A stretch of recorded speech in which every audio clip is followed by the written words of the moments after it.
All right, good afternoon. In Spanish, I don't how do you greet in Spanish? Yeah, yeah, buenas tardes. Yeah, it's a pleasure having you here for this particular session. Patrick Kais is my name. My background is in engineering, and I work with Ministry of Water and Environment, Eastern Umbrella of Water and Sanitation, a water utility in Uganda.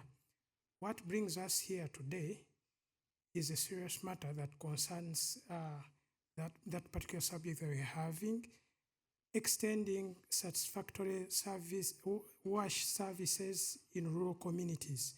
As we are all aware, around the globe we are about 8 billion people, and 55% of those cover the urban areas, implying that 45% of our responsibility is to ensure that we extend services to the remaining population. It's a competitive world where all the services are extended and facilitation is extended to urban communities. And when it comes to rural communities, it remains a struggle. So here today brings us three water operator partnerships, one from Uganda representing the EU WOPs supported by European Union. Then we have WOPLAC in Latin America and Safe Water Network. We have colleagues online that will be presenting, and also that will be engaging in panel discussion. I want to take this honor to invite you to contribute, enjoy. At this juncture, I would like to again hand over to my colleague who will be taking you through the sessions that we'll be having. The presentations are divided into 4 sessions. We have one for opening remarks. Then we shall have case studies that will be given by the 3 different water operator partnerships. Then we shall have a panel discussion where you guys will be asking questions where you feel you need more clarification. And after that, we shall be closing the session.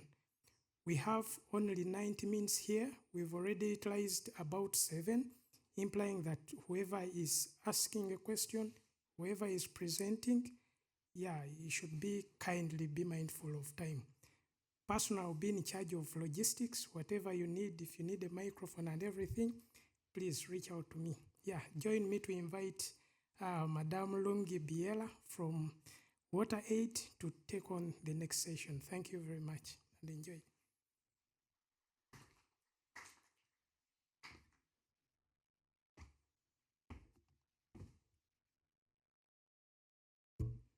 Afternoon, everyone. Thank you, Patrick. You've taken up most of my work.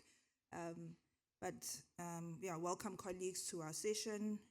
As Patrick said, we'll start with a keynote address coming from Dr. Christopher Williams, who's the CEO of the Safe Water Network, and he's joining us online. So, Dr. Williams, over to you.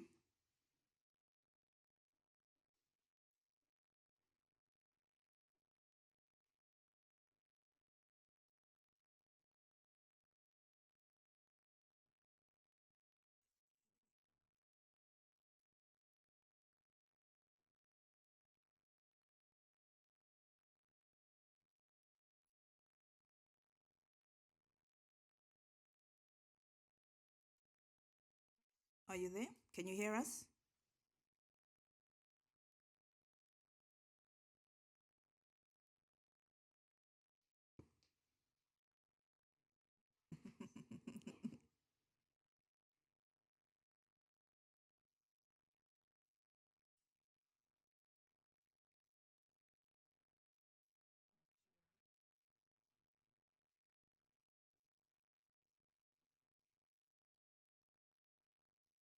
All right. I think if we're having technical problems, we could move on to our next session. So the presentations, we'll have 3 case study presentations from Uganda, Guatemala, and also Ghana. So I'd like to call on Ms. Barbara Omongo from the Eastern Umbrella of Water and Sanitation, where she works as an engineer and was the non-revenue water lead in the Water Operator Partnership. So over to you, Barbara.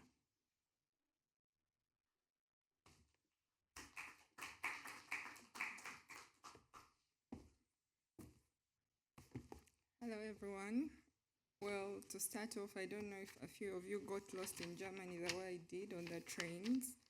So, because of that, I was forced to learn some little German. So, Guten Tag, meine Damen und Herren. Sie sind herzlich zu dieser Sitzung eingeladen. That means, good afternoon, ladies and gentlemen. You're very welcome to this sitting, and we are grateful to have you here. Oh, my presentation. Well, I'm here to talk about strengthening water and sanitation service delivery in rural communities with the WOPs. If we know anything about service delivery, we have to have a few aspects, of which one of them is the product. Then you must have availability and reliability of the product, how it reaches the customer, feedback from the customer, and inclusivity in whatever that you're doing. So in our WOP, that's our presentation scope, where you have a geographical location. Uganda is the Pearl of Africa, very beautiful place you should visit. On the green dots, we see the locations of our different water supply systems. And the WOP in this case, there were two. One was in eastern Uganda and the other in southwestern Uganda. So through the Ministry of Water and Environment, which is mandated to carry out SDG 6 within the country, and it's also in charge of climate change. The EU WOP was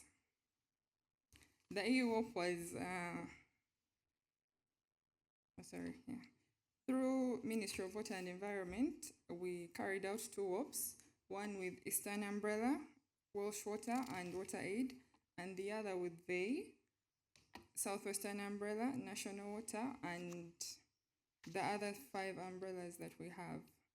With these were north-south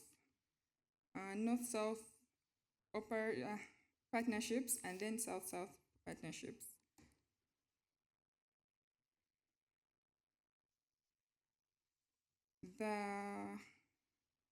These are the approaches that we carried out with the WOP, where we had capacity building in the different, Well, we had the online and physical engagements. With the online engagements, we were sharing information with our partners that weren't in our vicinity, and then we had the cross-learning engagements between the different umbrellas and the different partners that we had. Then we had the field visits, where we had the hands-on training for everyone, so that we get better outcomes from the WOP. Well, when we look at the product which we serve as an umbrella, which is the water, in order to be able to meet customer services, we are supposed to be able to produce. And within the course of the 3 years, we were able to boost production through rehabilitation of existing boreholes. And then we installed alternative power sources. As we know, Uganda is a developing country. We suffer a lot from the load shedding, so to be able to have solar power as a substitute is something that boosts our production.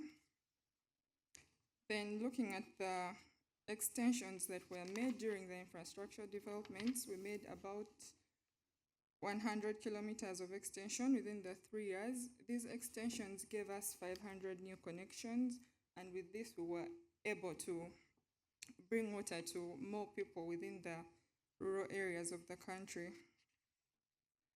Going from the infrastructure development, you cannot have assets that you cannot manage, because if you do that, then you won't be able to readily assess the system and come in inform in case there are any challenges within the system. So our next outcome was in asset management, where digitized water supply installations were realized.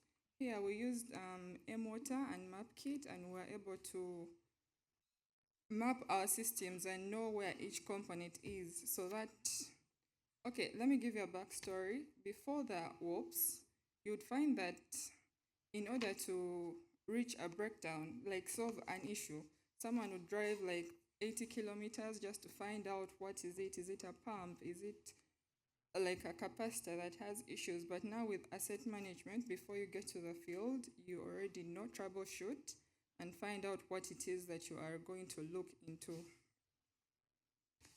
And that has been made possible with the asset registry that comes from M-Water, and with that, the systems were put in place to come up with maintenance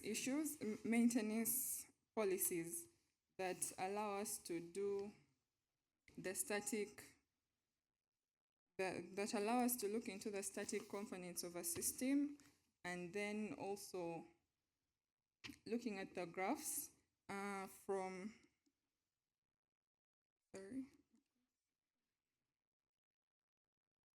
M-Water, we're able to get asset registers.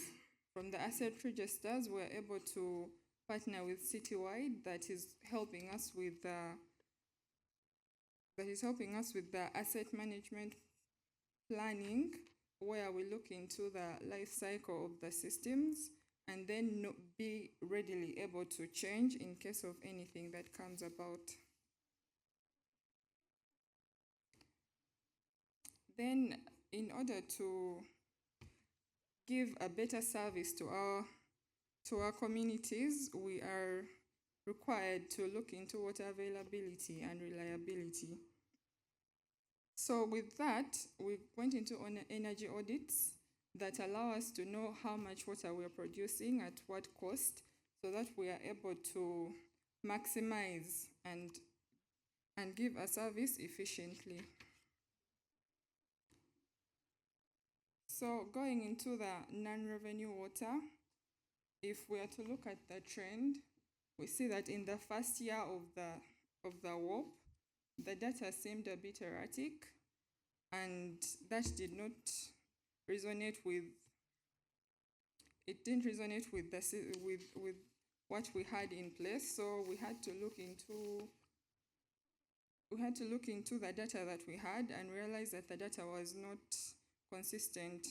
So with this, we came up with systems that allow us to clean up the data and understand why everything was happening the way it did. And with that, we were able to come up with solutions that gave us non-revenue water reducing from 56 to about 48. Customer-centeredness. We were able to come up with a customer call center that allows us to get feedback from our customers, and this gives us better understanding of what we are dealing with, so that we are able to readily avail services to our customers.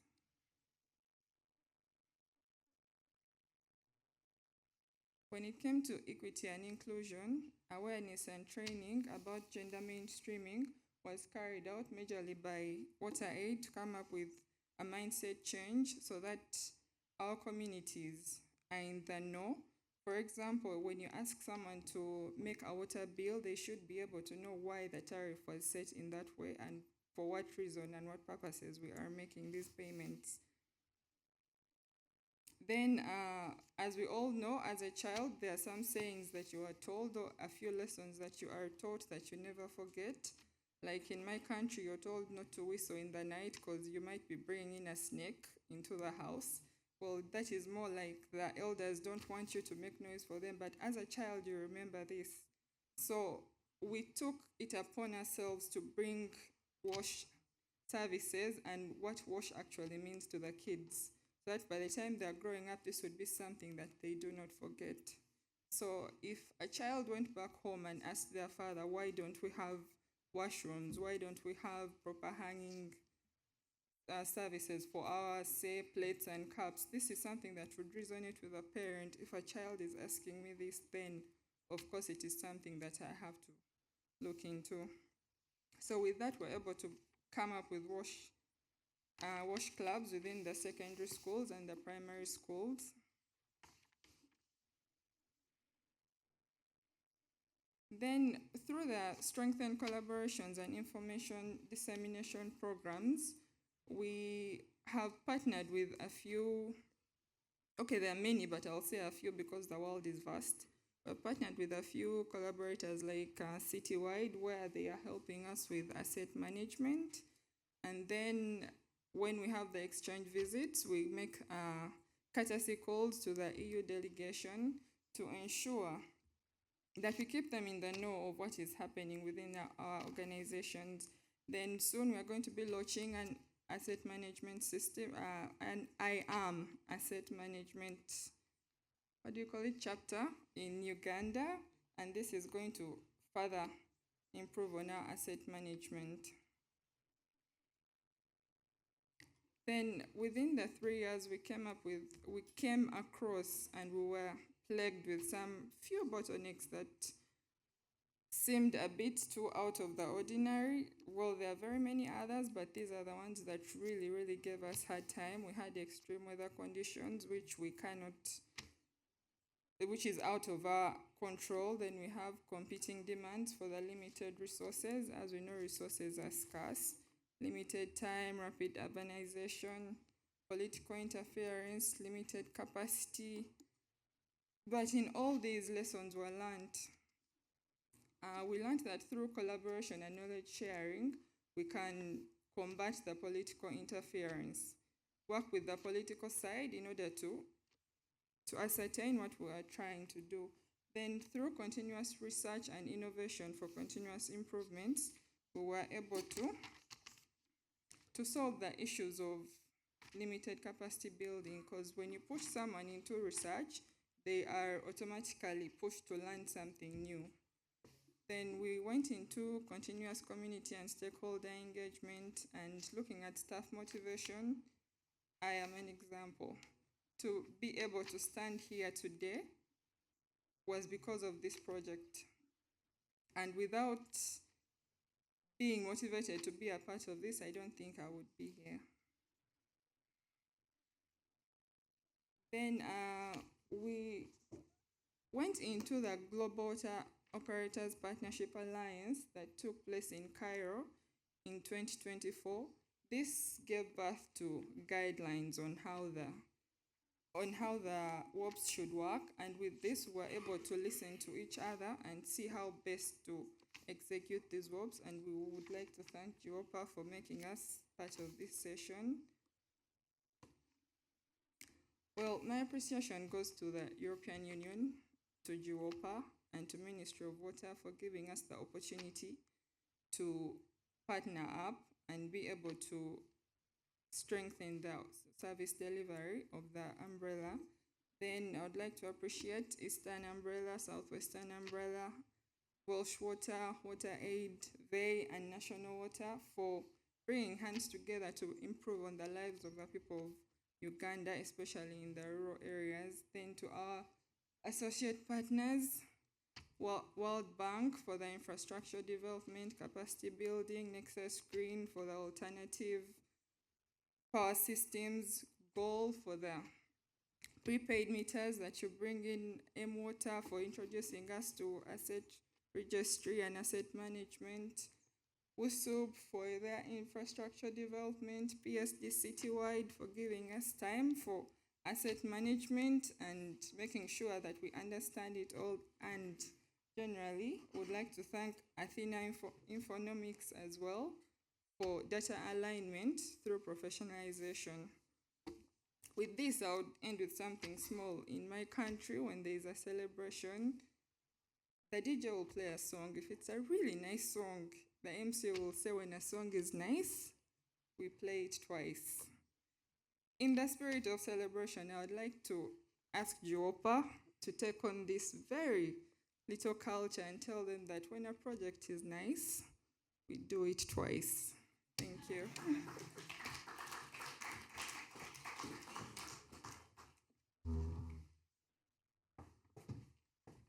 Thank you very much, Barbara, and also for your flexibility to present first.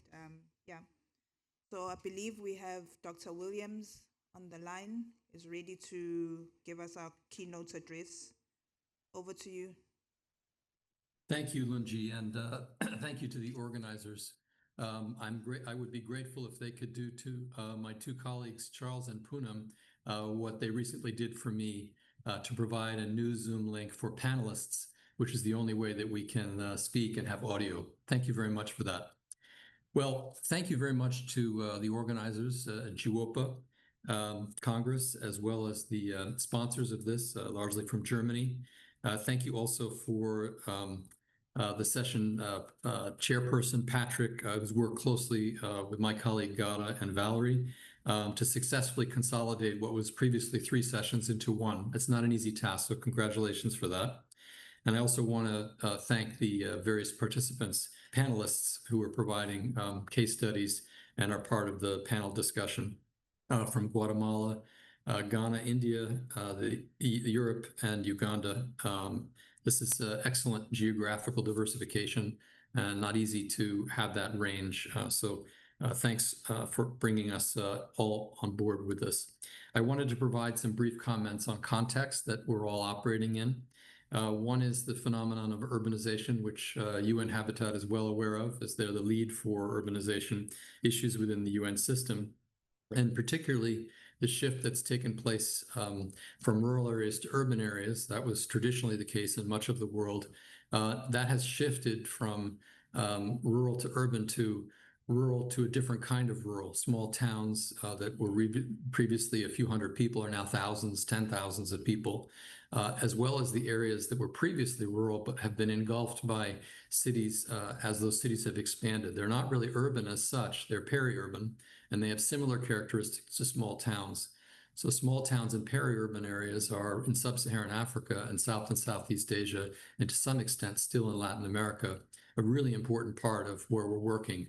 And one of the reasons why basic services for water are not available, because water systems were not designed for these populations and their geographies.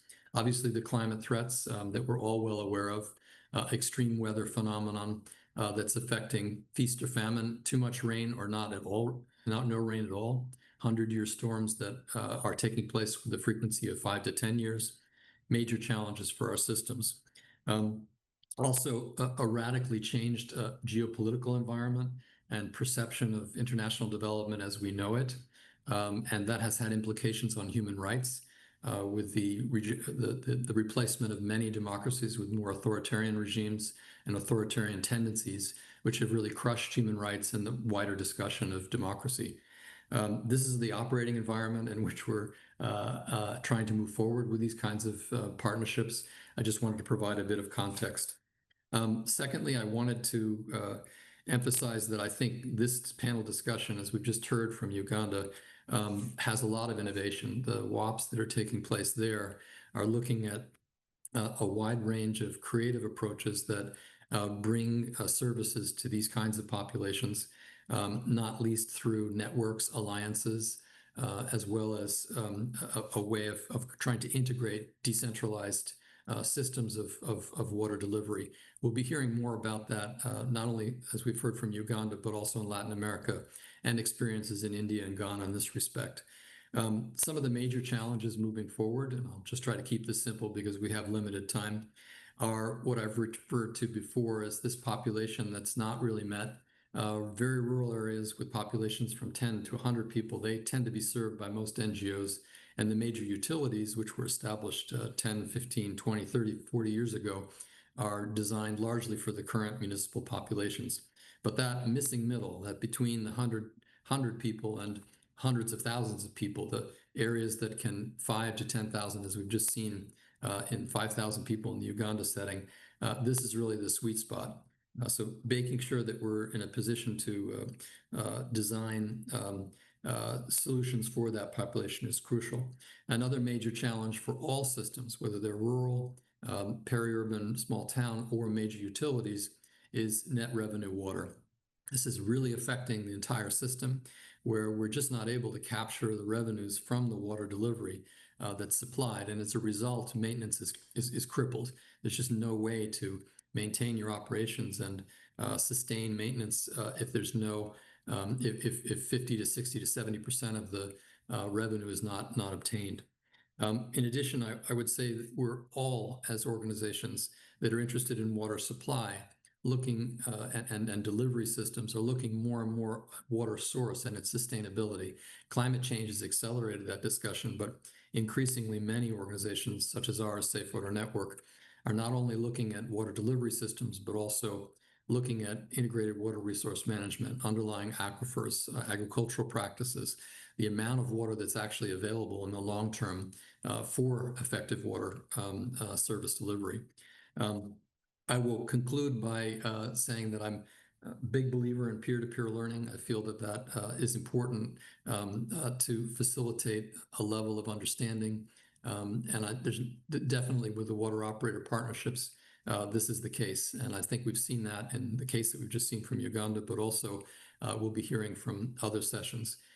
Facilitating these types of things, providing an opportunity for resourcing them, as well as creating the right policy environment to allow them to foster is crucial. I will leave it there. Thanks very much to the organizers again. Best regards.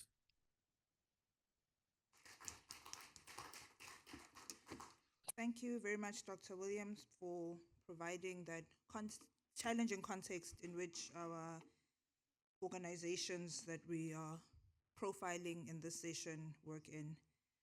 So, ladies and gentlemen, I will now call upon Mr. Bartolome Chokoch, who's the General Coordinator at ADOCO in Guatemala, and he will be sharing how they are implementing WOPs in Latin America.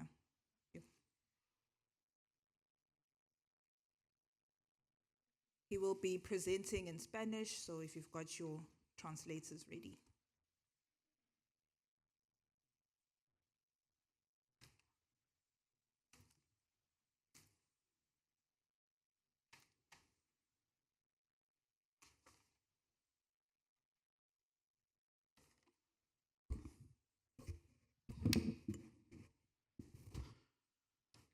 Muy buenas tardes a cada uno de ustedes. Soy Bartolomé Chocoj Camey, vengo de Guatemala, pertenezco a la organización ADECOR, que es una asociación comunitaria que se dedica a acompañar procesos orientados a acceder al agua de manera eficiente, de manera efectiva, de manera que transforme vidas y lleve bienestar. Y en ese contexto, pues hemos tenido la gran oportunidad de poder conocer a FESAN a través del WOPLAC. Hemos desarrollado en tres ocasiones, pues 3 WOPs que nos ha permitido empoderar a las comunidades, a los hombres y las mujeres de este municipio en 3 regiones, que nos ha permitido que se apropien de herramientas, de formas de organización, de mecanismos de control, tanto físico como controles administrativos de cada una de las operaciones que se realizan en estas comunidades. En efecto, entonces, quisiera solicitar que pudiésemos poner los encargados de la transmisión, si es posible pasar la segunda plantilla, ¿no? ¿Es posible? Bien, por acá. Bien. Nuestro hermanamiento es, en el contexto del WOPLAC, se da entonces entre FESAN Chile, ADECOR Guatemala, y el tema puntual es el acceso al agua en zonas rurales de Guatemala. La solidaridad en acción desde el contexto de ese intercambio, de ese hermanamiento que existe en estas regiones, se plantea de esta manera. Test WOPs desde el 2017, 2018 y 2024. Se desarrolla, en este contexto se ha desarrollado capacitaciones a dirigentes de 9 sistemas de agua en el municipio de San Martín Jilotepeque. Ha impactado en 3.127 familias beneficiadas, son familias puntualmente del área rural del municipio de San Martín Jilotepeque, Chimaltenango, Guatemala. Se realizó 5 visitas de especialistas de FESAN a Guatemala con el propósito de hacer un diagnóstico, determinar cuáles son los elementos en donde existen dificultades y a partir de ahí diseñar procesos de capacitación que han permitido que nuestros compañeros y nuestras compañeras accedan al conocimiento. Luego se realizaron 3 visitas a Chile con 14 dirigentes seleccionados, identificados según su grado de responsabilidad, según su grado de compromiso, para aprender de las experiencias que existe en Chile como cooperativa, como federación, dedicado al tema del agua y el saneamiento. En efecto, pues cada uno de los compañeros conocen el modelo de gestión de FESAN y han hecho suyo ese modelo, en el sentido de haber conocido cómo se organiza el trabajo ahí, qué herramientas existen, qué sistemas se utilizan, qué mecanismos de control administrativo y también físico. Cuando digo control físico me refiero a los microcontadores, a los macrocontadores y los procesos para la prestación de servicios de alta eficiencia. Desde el año 2017, pues son 705 nuevas familias que tienen acceso al agua, eso en una región importante en donde la pobreza extrema pues es el 18.3% y un 70.3% de pobreza general. Es decir, son regiones en donde las comunidades no han tenido oportunidades y donde ha existido de alguna manera, que debo decirlo así, ausencia del Estado en la prestación de los servicios. Es acá en donde se convierte en una necesidad, en algo importante que las comunidades se autogestionen e implementen sus propios servicios desde la eficacia, desde la eficiencia, y se hace oportuno y se materializa la solidaridad del que hoy se habla en este Congreso. En ese contexto, entonces, no vuelvo a citar el tema de la característica local porque, bueno, ya lo he mencionado. Sin embargo, en los 3 WOPs, en la primera columna podemos observar, buscábamos el fortalecimiento inicial tanto de ADECOR como FESAN en el 2017. Hay un segundo WOP que buscábamos la consolidación, el seguimiento de las capacidades locales, que fue en el 2018. Y en el 2024, pues la sostenibilidad, la replicabilidad comunitaria en el año 2024. Beneficiarios, sistemas con agua, 1,850 en la primera etapa. En la segunda, 2 sistemas de agua, Buena Esperanza, Chidon Juan, Los Tablones, 155 familias que se benefician.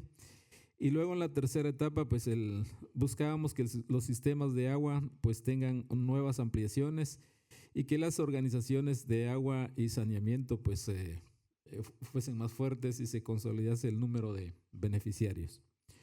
La situación inicial, pues teníamos una gestión comunitaria incipiente, no existía una reglamentación, existían deficiencias en la operación técnica, inclusive en la contabilidad básica de los procesos, ¿no?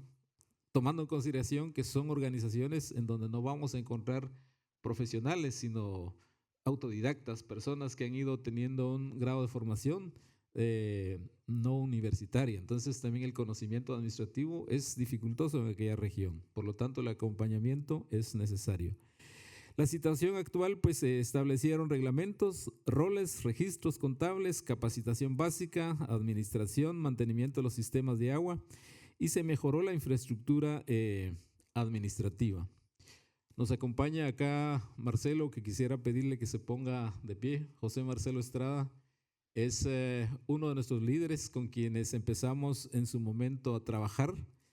Y para nosotros la experiencia en Buena Esperanza ha sido una experiencia de éxito. Nos ha servido de referencia para ir impulsando procesos en otras comunidades.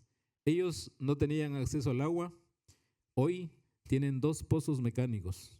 Uno que se construyó gracias a la inversión del gobierno central y otro que se ha ido consolidando gracias a la autogestión propia de las comunidades. Hoy tienen reglamentación, hoy tienen una oficina propia en donde funcionar, hoy tienen unos reglamentos, hoy tienen una personalidad jurídica que los hace funcionar como tal desde un contexto formal, legal, institucionalizado, Y eso para nosotros representa una mejora en cuanto a la administración y en cuanto a la infraestructura como tal. En el segundo momento, pues hemos mejorado el 70% en cuanto a la gobernanza del agua, pero desde la perspectiva de una equidad de género. Participan hoy mujeres y participan hombres en estos espacios de tomas de decisiones. En nuestro país existe un sistema administrativo patriarcal que muchas veces limita la participación de las mujeres en los diferentes espacios. Y nos ha parecido que es un tema que debe ser superado desde nuestras prácticas organizativas locales y en efecto pues lo hemos conseguido a través de una mejor participación de la mujer en estos espacios de toma de decisiones, de gestión de estos sistemas de agua que tenemos en las comunidades. En un tercer momento, el 60% de las organizaciones de agua y saneamiento en las que nosotros tenemos impacto, pues aplican los conocimientos que hemos adquirido en el contexto del WOP, buscan la sostenibilidad. Existe una tarifa diferenciada, una tarifa que va acorde a la capacidad de ingresos, a la capacidad económica de las familias. Y aquí es donde vuelvo a sacar como referencia el dato estadístico que planteaba inicialmente. Estamos en una región en donde el 18.3% de la población es población que vive en condiciones de pobreza extrema y un 70.3% de pobreza general. Eso significa que unos tienen menos oportunidades y otros tienen un poquito de mejores oportunidades.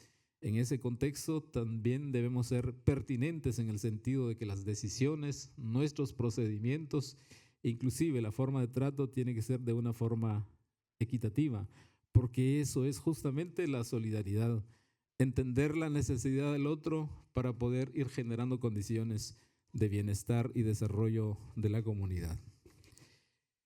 Tenemos luego, pues, en este caso, 5 dimensiones que nosotros hemos identificado. Un primer eje es el agua y el saneamiento, que es fundamental para la vida.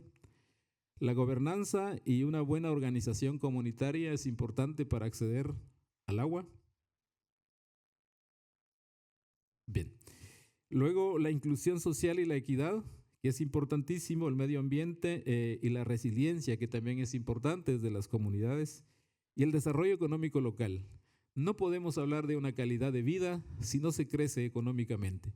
No podemos hablar de acceso al agua si no hay un proceso que permita la recuperación de la capa forestal que se ha perdido aceleradamente en la región, y tampoco se pueden transformar una condición de vida precaria, difícil, hacia una vida mejor si no existe una buena organización. Y en ese sentido vemos que los desafíos principales nuestros es superar la cobertura limitada, deficiente, mejorar la gestión, procurar reducir la fragmentación institucional y la escasa coordinación, consolidándolo hacia una organización más funcional a nivel municipal, a nivel regional, la baja participación, lograr que haya una mejor participación de hombres y mujeres.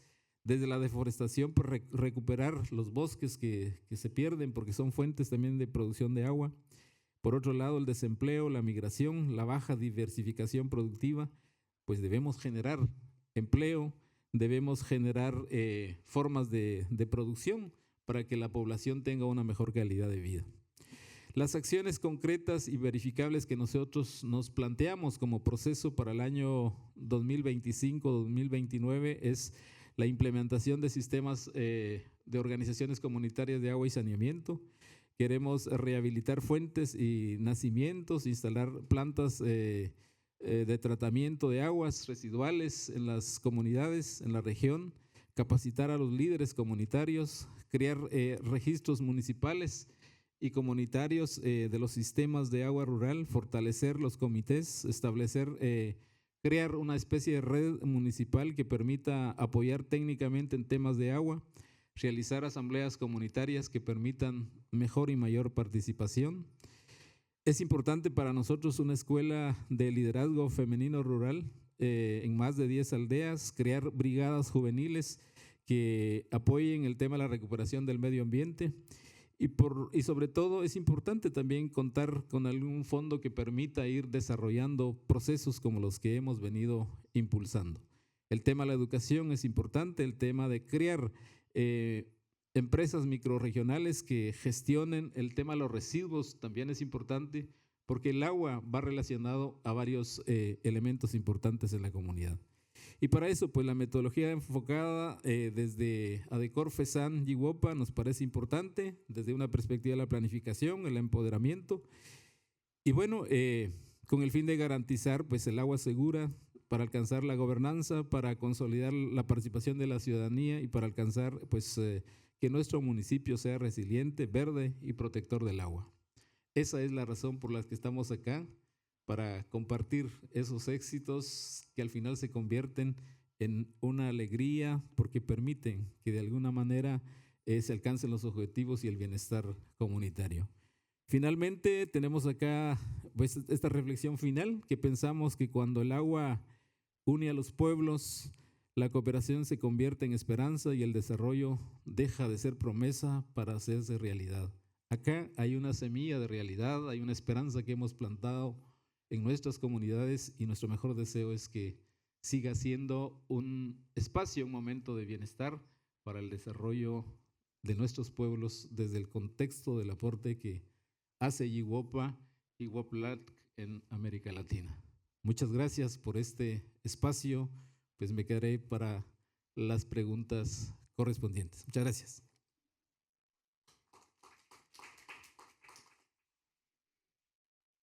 Perdón. Gracias. Thank you very much, Bartolome. Our last presentation before we move on to questions and the panel discussion is online.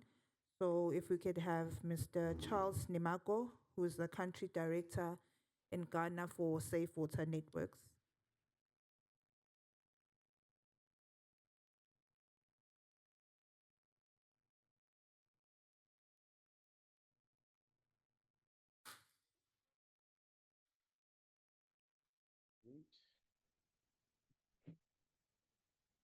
Hello, good afternoon. I hope everybody can hear me. Yes, we can hear you.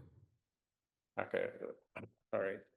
Good afternoon, and thank you to the organizers and the other speakers, including our own Safe Water Network CEO, Mr. Chris Williams, for setting the stage and providing that great context on the broader vision and impact of decentralized community water supply services, including safe water enterprises. Good day again. I'm Charles Nimako, and I'll be sharing our experience from Ghana on how we've been using the Small Water Enterprise Alliance to advance safe water enterprise models and strengthen the ecosystem for safe water delivery across the country, that is across Ghana. As has been mentioned before, or as has been shared before, the Small Water Enterprise Alliance is a platform that brings together key actors to accelerate sustainable off-grid water service delivery, particularly in places where centralized systems do not reach. In Ghana, this collaboration has been transformative, aligning our collective efforts, influencing national policy, and driving new innovations in service delivery. If you look at the, I'm going to present a few slides that would throw more light on the Safe Water Enterprise Alliance and what has been achieved with that alliance in Ghana. So to quickly recap, Safe Water Enterprises or small water enterprises are decentralized off-grid systems that provide treated water through community stations, kiosks, or standpipes. They operate as local water businesses, ensuring safe, reliable, and affordable water for people living in peri-urban, small towns, and rural areas. I think Chris talked about the transformation of these small towns into peri-urban areas, villages that have now become almost big towns, And that's where we operate in. That's the area we operate in these small water enterprises. There's a photo on this slide of one of our water stations in a community outside the banks of the Lake Volta region. And so these small water enterprises combine social impact with a business mindset, ensuring water systems remain financially sustainable while serving low-income communities.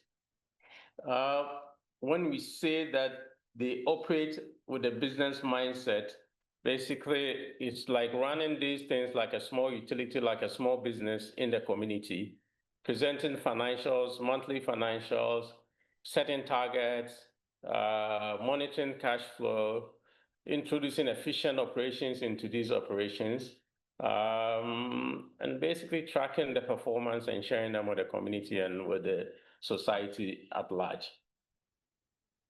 So to summarize, or not to summarize, but to start off, why do we need an alliance? Why was an alliance needed? Maybe you can go to the next slide for me.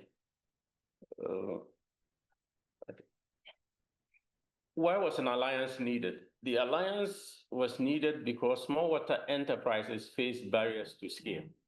Okay. There was lack of standardized indicators. Everybody was doing their own things, and it was very difficult to judge who is performing well, what are the learnings that are coming from some of these operators, and how do we share the learnings with the society and with the sector alike. There's fragmented approach to growth and advocacy. There were few small water enterprise implementers. There was limited skill capability, inadequate financial transparency, limited risk diversification, and inadequate enabling environments. So even though the small water enterprises have tremendous potential, they face several systemic barriers that limit their growth and long-term sustainability. Without common performance metrics, it's been difficult to benchmark impact or attract investments. Implementers were working in silos, as I mentioned. Each one was doing their own thing. And there wasn't shared and sector shared learnings, and then advocacy was also weak. Many operators also lack the technical, business, and financial tools to expand. Small water enterprises or safe water enterprises were not officially recognized in the national water policy. So our voice at the national level was severely limited because we were not really recognized. And so the alliance was created, that is the Safe Water Enterprise or the Small Water Enterprise Alliance, was created to tackle these challenges collectively by aligning our voices, standardizing approach, and positioning safe water enterprises as a credible part of the national water sector. The alliance in Ghana was established in 2021. You can go to slide 4 for me. With a few nonprofit NGOs that were working in the water sector here in Ghana.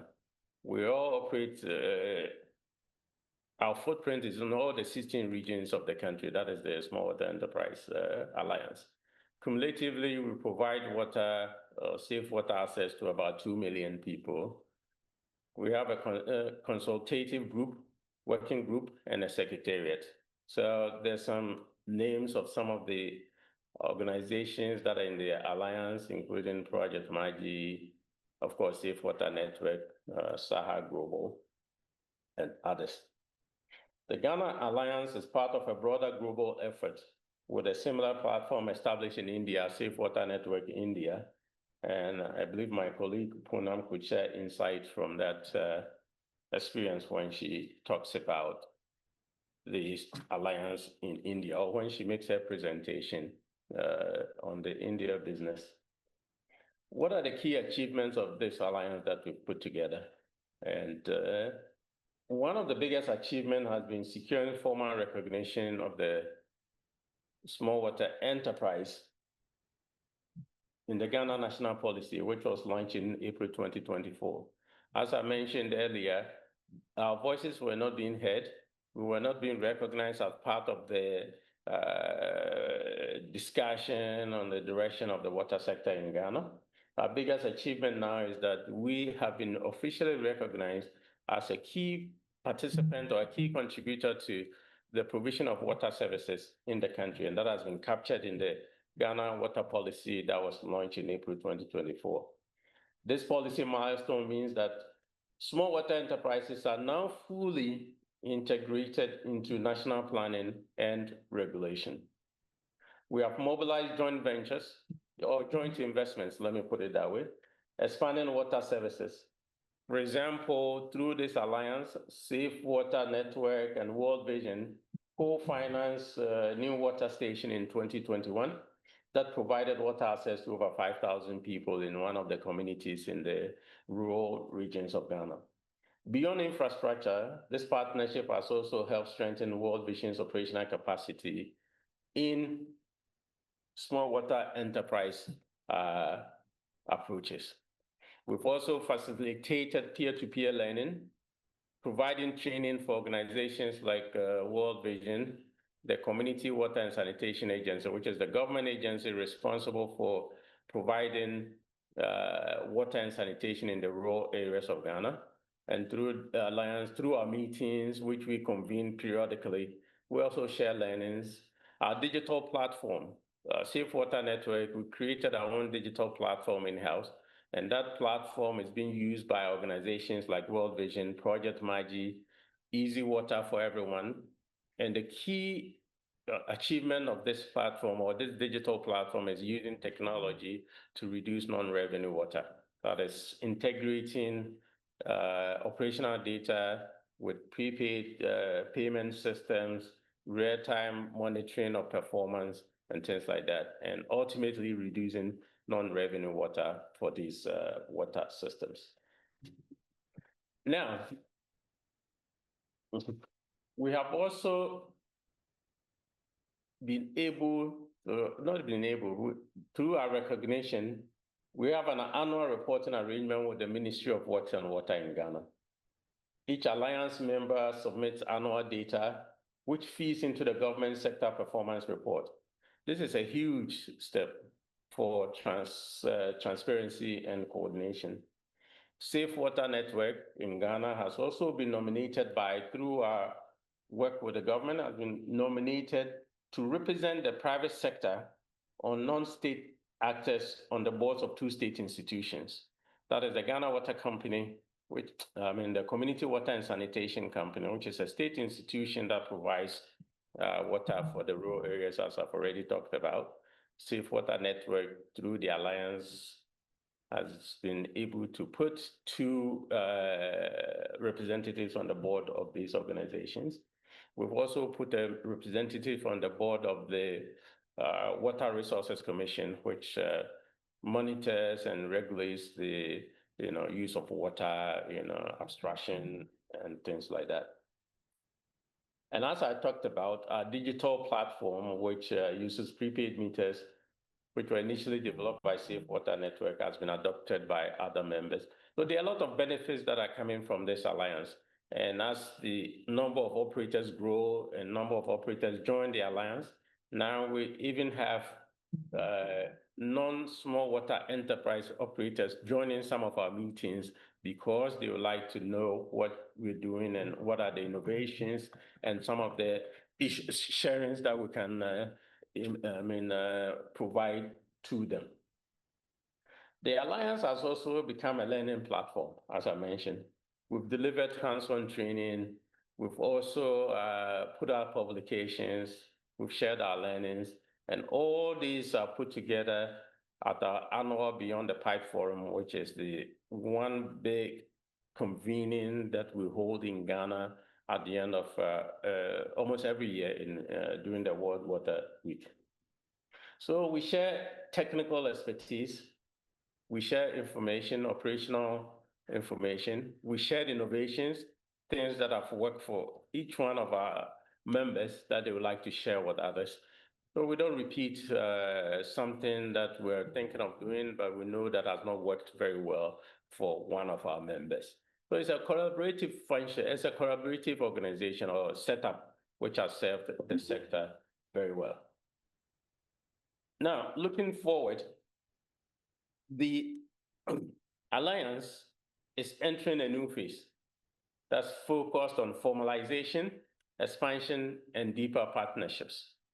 We are expanding to include private operators and pursuing legal registration to solidify our governance structure. Before then, until now, this alliance has been sort of managed by Safe Water Network as an informal organization. Now we want to solidify its governance structure, register it officially, invite other private sector operators to also join, because as I mentioned before, the aim of the alliance is to share learnings and also to impart knowledge and also to deepen our partnership. We are also looking as part of the governance, we are also looking to establishing a dedicated secretariat to coordinate advocacy, communications, capacity building, ensuring sustainability beyond individual organization programs. This is something that we are currently discussing with one of our partners, key partners and funders, and we're very confident that this will be brought into fruition very soon. We're also engaging with the state, the government, regulators, development partners, and financial institutions to attract investment and business development support for small water enterprise operators. You know, most of our members, almost all our members, were dependent on grants from foundations, and mostly on grants from foundations and family trust and things like that, and also from other governmental organizations. What we're trying to do, or what we're looking at, is as we move forward, we try to mobilize our members. So how can we collectively present a front that will help us attract investment and business development support, not just the traditional investments? How do we attract blended financing or other types of financing to help with our business going forward?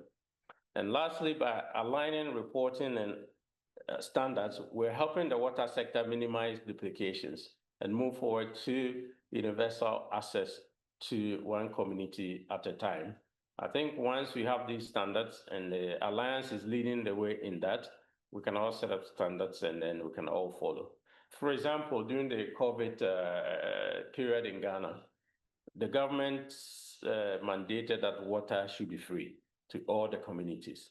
We led the Alliance in terms of providing data that can be used by government to later on reimburse entities for water provided, because people were using all sorts of standards. There was no way of, telling what type of outlay has been made by each one of our operators. So I think that's when I think the government also realized the importance of this alliance in terms of coordination and everything. So to end my presentation, the Small Water Enterprise Alliance in Ghana, which was also following what we've done in India, brings together these organizations that are in the small water space. Our main objective is to share learnings, is to learn from each other, present a single voice to government, which we've done. And as I mentioned, we've been included in the national water policy. This policy had not been updated for so many years. And as it was updated, we were included as significant players in the provision of water in the country. Moving forward, we're going to invite other non-government, non-NGOs like private sector operators. There are other private sector operators that are also providing water services. We want to invite them to also join the alliance. We are looking at helping all of them, all of us, Safe Water Network included, Charles, seek other alternative forms of financing besides our traditional grants and support from other foundations and trusts. Thank you very much, This is Charles. all a lot of work. What started off as an informal organization, Charles, sorry to cut you. Organization is now becoming more formalized. And as such, we're going to put in a secretariat to formalize the governance structure and to make it formal. Thank you very much. And I wish you or a very good afternoon and evening wherever you are. Thank you. Great. Thank you very much, Charles, for that in-depth brief on the small water networks in enterprises in Ghana. So colleagues, we're going to have about 15 minutes of Q&A for our three presenters. If anyone has questions, just raise your hand.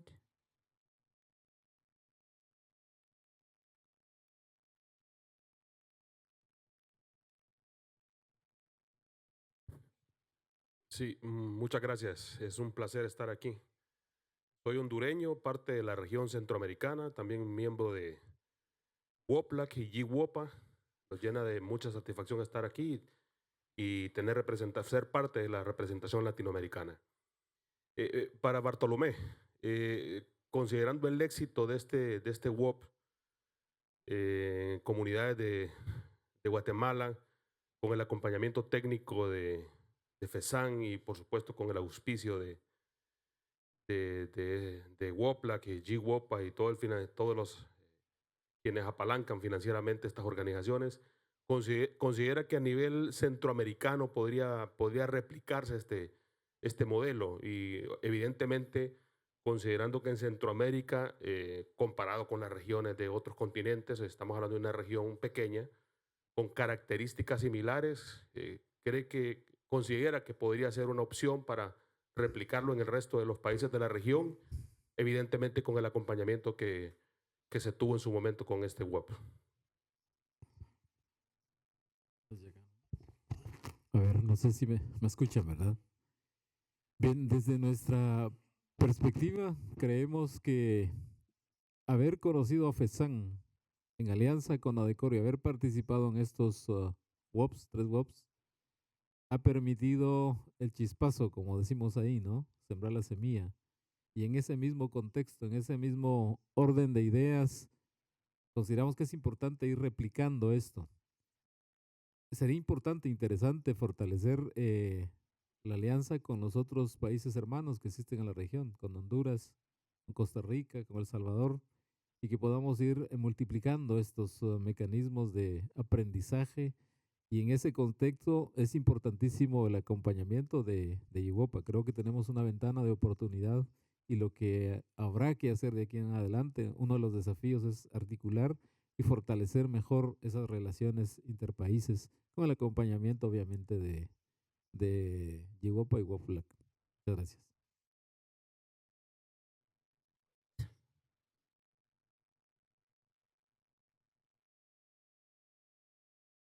Thank you. Anne Bousquet from GWOPA. I speak in English. Just a comment, not a question, but very brief. Definitely, in the history of 15 years of GWOPA, we started looking much more at the biggest utilities, urban utilities, because we are also hosted by Habitat, so it's part of our DNA. But we are acknowledging more and more the importance of those small rural water operators, depending on their format. It's not the same in Latin America, in Africa, but we can see we have a wealth of experience now also in partnership in the rural areas, and definitely we are welcoming those operators. We have created also a category in our membership of those operators, and this is an area that is attracting more and more, not only the attention of GWOPA, but also can see from all the partners around. I'll just leave it there. Thank you. Thank you, Anne. Any other questions? Sure. All right, I think our presenters will still stay up on the stage for our panel discussions. So if there are any other questions still, we'll get them then. So as we move on to the next section, we've got 3 panelists, including our presenters. In person, we've got Engineer Horace Muhamia, who's from the Southwestern Umbrella of Water and Sanitation in Uganda. We also have Mr. Igor Ruz, who is online. He's a technical director at FESAN in Chile. And then we've got Ms. Poonam Siwak, who's a Vice President of Programs and Partnerships from Safe Water Network in India. So I think, Horace, seeing as you are right here, I will start with you. Maybe first, if you can just explain to us the water operator partnership that you were involved in, and also the context of your communities, your small towns and rural areas that you are serving. Thanks. Thank you, Lungi. So once again, Horace Muhamia, and to just give a small context of our operational area, like the presenter mentioned, we are one of the umbrellas in the country. We serve the southwestern region, and that covers about 18 districts. So districts are our administrative units after the main country boundaries. So we have many small systems that we supply, some gravity, some pumped systems. They use different sources of energy and power, and we have close to 60 small water supply systems, and these are serving rural communities and also the peri-urban in the growing towns across the region. Yeah, so we cover the southwestern part of Uganda, and that's the context of our working. And just talking briefly about the WOP that we had, we've been partnering with VEI, with the National Water, and also with the Ministry of Water and Environment in Uganda.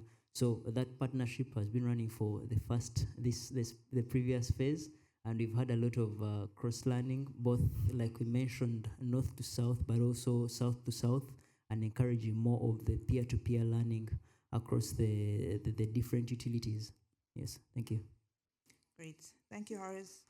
So I think, like Anne said, GWOPA is trying to expand to, include more rural water operators, but we know currently most of your, the supporting partners would be from big urban areas serving a large number of people with, thousands of kilometers of pipelines.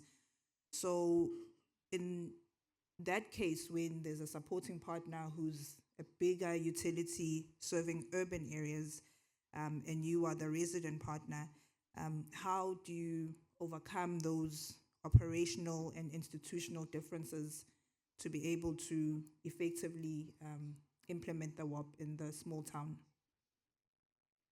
Thank you very much.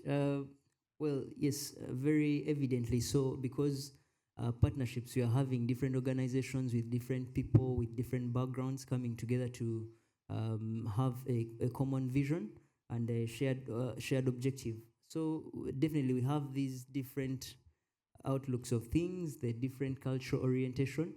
Yeah, and for us in our, especially with experience to our WOP, I think in the ways of overcoming that, we realize that it's important to have defined change management strategies. Yeah, so you're able to have, to be deliberate about the change management process for the staff, because this involves a lot of cultural reorientation and changing the mindsets of the people to be open up to receive new, to move away from their previous way and mind and mode of working, to embrace what is new and be able to receive new culture, because without the openness of mind, then there will be no learning taking place. Yeah, so that is one thing, and also encouraging the feedback loops, being able to have defined monitoring at specified intervals, which defines our feedback loop to see how is what we are doing working, and then how can we improve it, how can we make it better. Yeah, so having a structured and deliberate change management plan and strategy is very important. Then the other thing has been building relationships, because ideally the organizations are really the people. Yeah, so if we are bringing together the different organizations, we are talking about the people that are coming together. We have the different experts coming from the different utilities, and so for them to come together, we must have an environment and a platform for them to build relationships. So not looking only at the technical side of things and what technical skills you bring to the table, but how can we establish and form and create relationships that go beyond just the technicalities. If I may quote somewhere in the Bible, it says, "How can two walk together unless they be agreed?"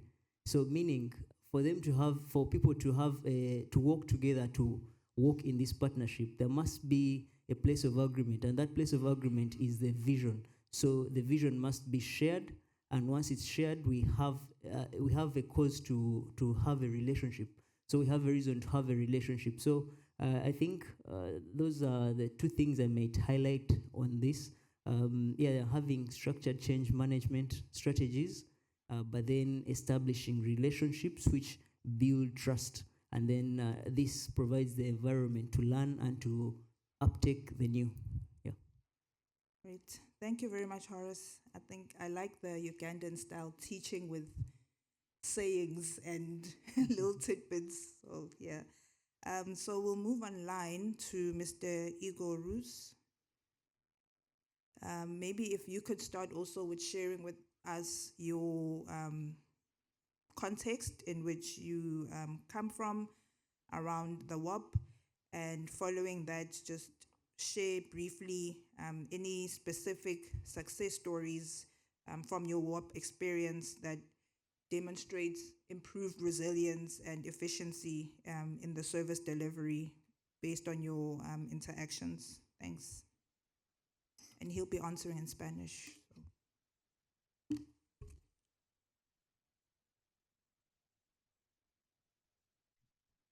Ok, muchas gracias por la invitación para poder compartir experiencias exitosas como decías. Primero agradecer a WOPs y su organización que nos permite estos eventos y compartir experiencias exitosas. Yo soy Igor Rus, soy ingeniero hidráulico, pertenezco y soy director técnico de FESAN, que es la Federación Nacional de Cooperativas de Agua Potable Rural. Bueno, una de las experiencias exitosas que hemos tenido como FESAN es la experiencia de los WOPs que hemos realizado con Guatemala, donde nosotros tenemos una experiencia y desarrollo en la gestión de sistemas de agua potable. Coincido con el colega anterior, donde lo principal que uno puede traspasar es la experiencia en la gestión de estos sistemas de agua potable rural. Hablamos de sistemas de agua potable rural, pero en el fondo son sistemas igual que cualquier otro que prestan un servicio de agua potable. Y nosotros estamos orientados a establecer que el principal objetivo de cualquier organización sanitaria es dar un buen servicio. En la medida que nos establecemos como objetivo dar un buen servicio, empezamos a generar mecanismos y herramientas que apunten a ese objetivo. Es decir, satisfacer las necesidades de nuestros clientes, que en el fondo en zonas rurales son vecinos, son conocidos, son familia, y nosotros estamos orientados principalmente a mejorar la experiencia y la gestión de organizaciones que están orientadas principalmente a dar un buen servicio, pero también tienen una característica que son sin fines de lucro, ¿ya? Y eso en sí requiere de un modelo de gestión específico. Y nosotros en FESAN hemos desarrollado ese modelo de gestión, hemos incorporado herramientas de gestión tanto comercial como operacional, y también de gestión a nivel de dirección, a nivel de gobernanza. Por lo tanto, esta experiencia nosotros la hemos traspasado en Guatemala, en Costa Rica, y para nosotros es muy satisfactorio entender que esta lógica, este modelo de gestión, tiene buenos resultados. Nosotros nos enfrentamos a comunidades, como bien lo describió Bartolomé, y que aprovecho de saludarlo, al igual que Marcelo Estrada, dirigente espectacular de una comunidad que ha desarrollado grandes éxitos a nivel de acceso al agua. Por lo tanto, esta experiencia exitosa en Guatemala tiene que ver con que hemos logrado traspasar principalmente herramientas de gestión a nivel comercial y a nivel operacional. Yo soy ingeniero hidráulico, tengo que ver más con la parte técnica, pero entendemos desde hace mucho tiempo que el gran dilema o el gran déficit o el aporte que nosotros podemos hacer es a nivel de gestión. Y nos encontramos con una comunidad que tenía un nivel de avance en acceder al agua, pero se tuvo que dar a entender que para que un sistema de abastecimiento de agua fuese exitoso, había que primero desarrollar una organización específica para el abastecimiento de agua potable, ¿ya? Por lo general las comunidades se reúnen y utilizan las comunidades propias de las comunidades, es decir, puede ser un comité de usuarios, puede ser la comunidad, pueden ser las fuerzas vivas que le llaman en los países, pero para dar un buen servicio y lograr satisfacer las necesidades de agua potable de la comunidad, se requiere de una organización específica, ¿ya? Llámese sociedad, comunidad del agua, pero es una organización específica que se encargue del abastecimiento y de una organización que abastece a la población con agua potable. En ese sentido, se han logrado pasos importantes y lo más destacable del WOP con Guatemala es que ellos entendieron que tienen una responsabilidad y que pueden ser autosustentables. Todos nuestros países para el tema del saneamiento dependen del Estado o de organizaciones que nos pueden ayudar, pero esa ayuda siempre llega tarde o llega mal ejecutada. Y nuestro principal enfoque como FESAN es entregar herramientas de gestión que les permite ser a ellos autosustentables, es decir, hacerse responsable del servicio, dar un buen servicio, un servicio de calidad y garantizar el desarrollo local, comunitario. ¿Y cómo se garantiza o cuál es el principal aporte social que tenemos como organización? Es garantizar el acceso al agua potable. Y Igor, así, sorry, if you could just have one more sí, minute. termina ahora. Termina ahora. Y es así como las comunidades de Guatemala han permitido abastecer a más de 700 nuevas familias con agua potable, con sus propios recursos. Y ese para nosotros es el mayor éxito que podemos destacar como WOP que hemos realizado. Muchas gracias. Great. Thank you very much, Igor, for your input. Just briefly then moving on to Ms. Poonam Siwak online from Safe Water Networks. We've heard from Ghana, so maybe if we could share from the Indian perspective, what role do partnerships and private sector actors play in scaling the small water enterprises operations in the rural areas?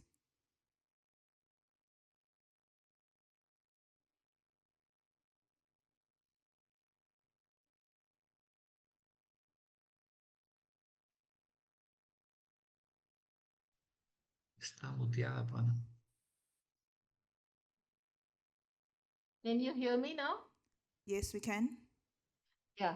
Yeah. Greetings from India to everybody. I'm Poonam Sevak, and I would like to thank the organizers, the panelists, the presenters who have spoken on how we can all work together to scale safe water enterprises across the globe, be it Latin America, Africa. I'll be sharing the story from India and the South Asia and Southeast Asia, how it can be expanded. Speaking about the program in India, the government of India has already initiated a big piped water connection for the rural areas and the urban areas. at an investment of $90 billion.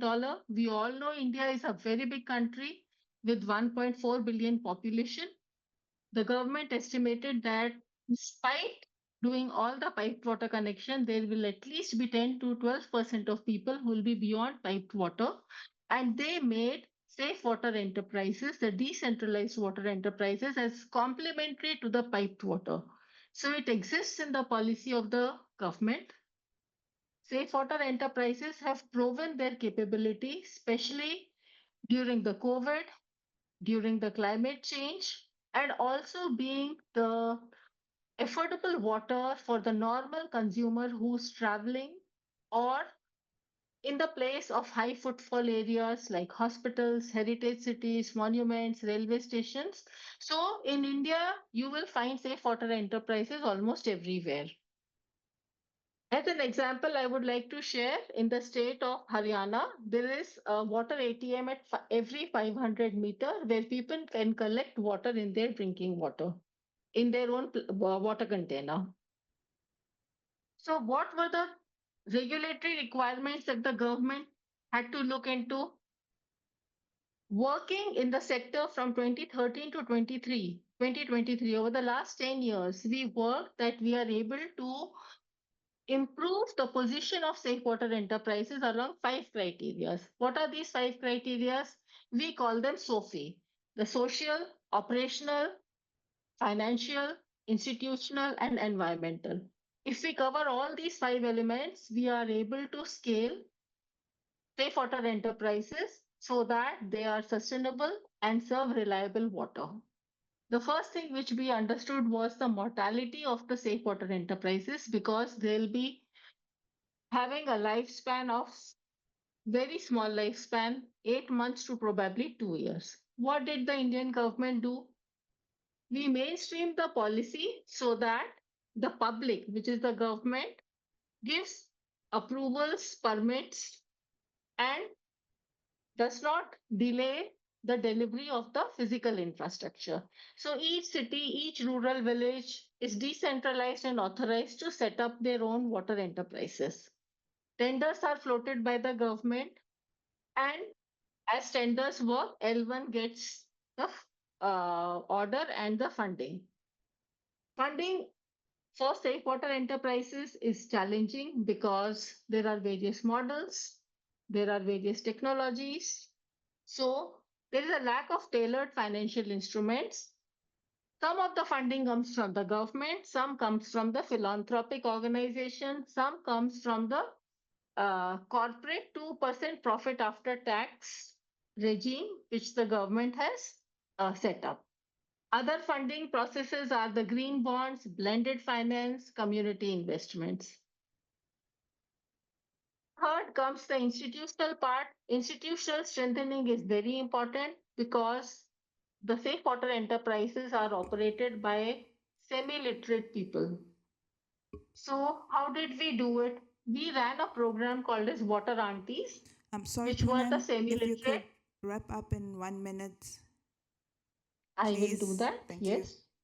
Yes. So for doing the institutional arrangements, we created digital knowledge hub, digital monitoring, IoT, remote monitoring system, and automation. And finally, for environmental protection, we incorporated water security, rainwater harvesting, groundwater recharge, discharge parameters at each location. So thus the policy framework enabled the scaling of the decentralized water infrastructure in India. Great. Thank you so much. 90 minutes is never enough to cover such an important topic. So, colleagues, I would like to just, for the closing remarks, invite Engineer Bujure Moses up on stage to close the session for us. Thank you.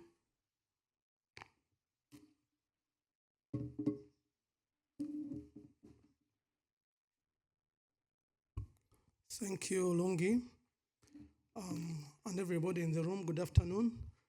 My name is Moses Bujure. I come from Uganda. I work as a principal engineer in the Ministry of Water and Environment, specifically supporting the water utilities outside National Water and Sewage Corporation. My personal experience is that 3 years ago, we embarked on a journey of partnership, and this journey was uncertain, full of questions. On one side, we were new to the utility world. On another side, the world was navigating the challenges of the COVID pandemic. So most of our interactions were mainly virtual. But you can imagine from just an idea on paper and virtual interaction, we are here having implemented a successful water operators partnership. I want to thank all the participants, especially the partners from the north and south, VEI, WaterAid, Welsh Water, and the umbrellas. And that is on the Ugandan side, but I also recognize that even our friends from South America, Guatemala and Chile, and then India and Ghana have been going through the same partnerships. The presentations we have heard from our colleagues today are a clear demonstration that partnerships can work, and it clearly shows the successful journey these utilities have walked along the maturity journey. We advocate for more of such partnerships, and we look forward that GWOPA would always provide such platforms for more partnerships and future transformative journeys. Thank you very much for participating, and God bless you. Thank you.